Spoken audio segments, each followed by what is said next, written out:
오늘 시장에서는 빅 이벤트가 참 많습니다. 연준의 FOMC 정례 회의가 개회한 첫날이기도 하고요. 더 중요한 건 GTC 2025 개발자 컨퍼런스에서 젠슨 황 엔비디아 CEO가 기조 연설을 했다는 점이죠. 하지만 기술주는 일제히 하락 마감했습니다. 네, 소문난 잔치에 먹을 게 없었다라는 평가도 많이 나오고 있는데 간밤 엔비디아의 젠슨 황 CEO는 어떤 발언들을 우리한테 했었던 건지 저희가 꼼꼼하게 좀 분석을 해드리도록 하겠습니다. 일단 간밤 마무리됐었던 3대 지수부터 체크를 해보도록 할 텐데요. 간밤 시장 상황 확인해 볼까요? 네, 뉴욕 증시 3대 지수 마감 상황부터 함께 확인해 보시죠. 밤사이 뉴욕 증시 일제히 하락 나왔습니다. 일단은 FOMC가 개회한 첫날이었는데 불확실성이 더해지면서 시장에서는 매도세가 촉발된 것으로 파악이 되고요. 특히 나스닥 기술주가 1.7%대 낙폭을 좀 크게 보이면서 17,500대에서 마감했습니다. 또 다우와 S&P 500도 각각 0.6% 그리고 1%대의 낙폭을 보였습니다. 자, 이날 가장 중요했던 이슈는 GTC 2025, 특히 젠슨 황 CEO의 키노트 스피치, 기조 연설이었죠. 오늘을 많이 기다리셨을 텐데요. 엔비디아에서는 블랙엘 울트라 그리고 베라 루빈을 예상했던 대로 발표했습니다. 그리고 휴머노이드 로봇을 구동할 수 있는 AI 모델도 함께 발표했는데요. 이 부분 잠시 후 강민정의 사인 시간에 더 자세하게 말씀을 드리겠습니다. 자, 다만 엔비디아의 주가는 하락이 나왔어요. M7 기술주들 일제히 약세로 마감한 가운데 엔비디아가 3%대 약세 흐름 되돌리지 못하고 장 마치는 모습이었고요. 애플이 그나마 낙폭이 적은 편이었고 테슬라는 다시 한번 5% 넘는 급락 장세를 연출했습니다. 이날 경제 지표도 짚고 넘어가야 되겠죠. 주택 관련한 지표가 나왔는데 주택의 신규 착공 건수 그리고 허가 건수가 나왔습니다. 신규 착공 건수는 전월 대비 11%가량 오르면서 양호한 흐름이 나타났는데요. 주택 허가 건수에서는 둔화 흐름이 약간 나타나는 모습이었습니다. 허가 건수 시장 예상치는 145만 건이었는데요. 실제로는 145만 6천 건으로 소폭 예상치는 상회했습니다만 전월 대비해서는 떨어지는 흐름이었습니다. 즉 향후에 주택 공급이 어느 정도 둔화될 수 있음을 시사하는 지표가 나왔습니다. 그리고 오늘 FOMC 개회 당일 첫날입니다. 페드워치에서는 금리를 동결할 가능성을 99%로 보고 있습니다. 기존 97%에서 99%로 높아졌기 때문에 금리 동결은 사실상 기정사실화된 걸로 보이고요. 이 가운데 주목해야 되는 것은 어제 말씀드렸던 연준 의장, 제롬 파월 의장의 연설 내용 그리고 여기에 더해서 점도표 확인을 하셔야 되겠습니다. 연내 기준 금리를 몇 번이나 인하할지도 체크를 하셔야 되겠는데요. 지난해 12월에 있었던 FOMC 회의에서는 올해 기준금리 인하 4차례에서 2차례로 대폭 줄어들었습니다. 그런데 그 이후에 경기가 둔화되고 있다는 이 같은 데이터가 지속적으로 나왔고 소비가 쪼그라들고 있다는 데이터도 함께 나왔기 때문에 이번에 연준에서 내일 있을 결과 발표에서 비둘기파적인 목소리로 선회를 하면서 3회로 연내 3회 금리 인하로 늘어날지를 주목해 보시면 좋을 것 같습니다. 네, 계속해서 상품 시장에서는 오늘 금 선물 확인해 볼게요. 온스당 3,000달러를 재돌파하는 움직임 나타났습니다.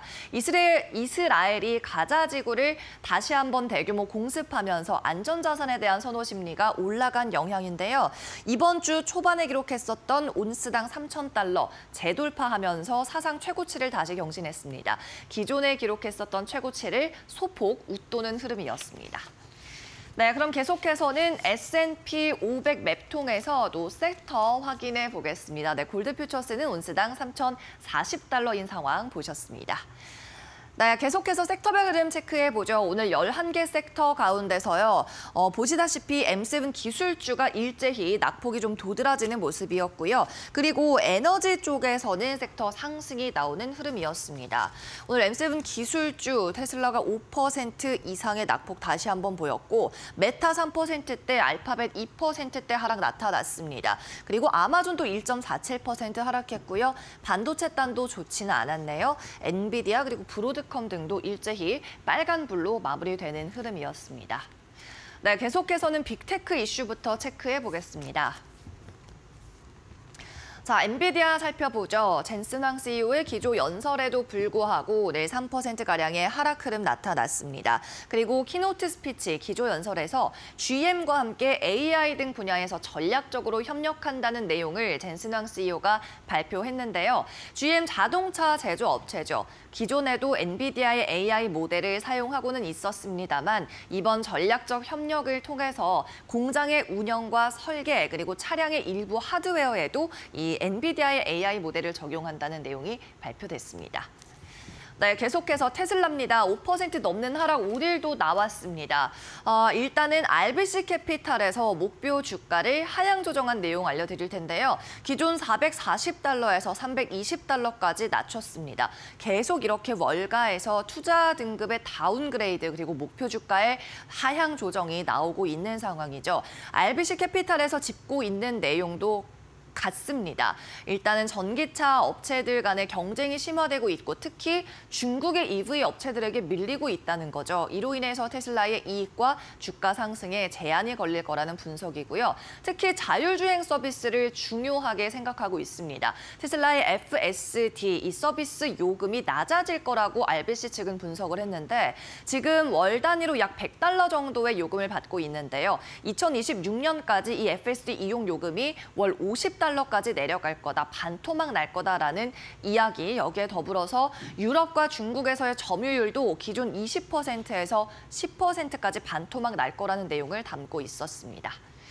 네, 계속해서 알파벳 확인해보죠. 자회사인 구글에서 클라우드 보안 스타트업인 위즈를 인수한다는 내용이 전해졌습니다. 규모는 $320억. 이 위즈 인수권 관련해서는 사실 작년에도 이야기가 나왔었는데요. 당시에는 $230억 규모로 인수하겠다는 내용이었는데 위즈 측에서 거절하고 IPO를 추진한다는 내용이 작년에 있었습니다. 그런데 위즈에서 IPO 시장의 규모가 축소되면서 상장에는 실패를 했고 올해 다시 인수에 나서게 된 거고요. 규모상으로 $320억 구글 역사상 최대 규모의 인수 합병이 됩니다. 네, 계속해서 빅테크 외 이슈도 살펴보죠. 네, 비아디입니다. 테슬라의 EV 업계 강력한 경쟁자죠. 단 5분 충전으로 400km를 갈 수 있는 급속 충전 관련한 신기술을 발표했습니다. 비아디의 이 같은 발표가 오늘 테슬라 주가를 끌어내린 주요한 원인 가운데 하나였는데요. 5분 충전이면 지금 기존의 화석 연료를 이용한 자동차, 그러니까 가솔린으로 주유하는 시간과 거의 별반 다르지 않은 수준입니다. 1000kW 충전이 가능하다고 비아디 측에서는 이야기를 하고 있고요. 여기에 따라 홍콩 증시에서도 비아디 급등 나온 바 있습니다. 미국 증시에도 4% 넘는 상승 나왔네요.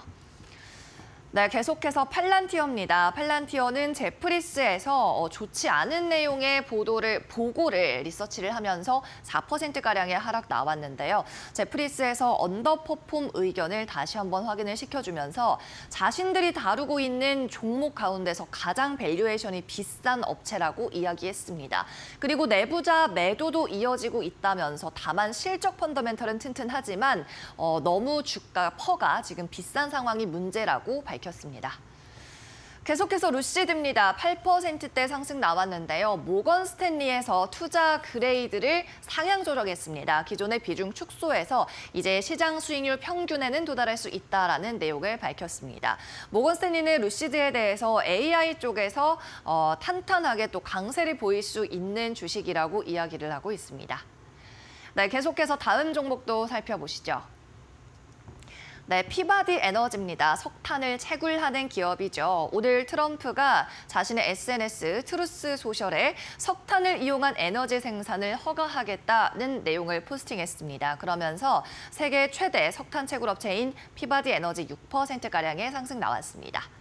네, 마지막으로 힘세너스 보도록 하겠습니다. 제약회사고요. 특히 GLP-1의 유사 제품을 만들어서 여기에 대한 수혜를 많이 받죠. 오늘 9% 하락이 다시 한번 나왔는데요.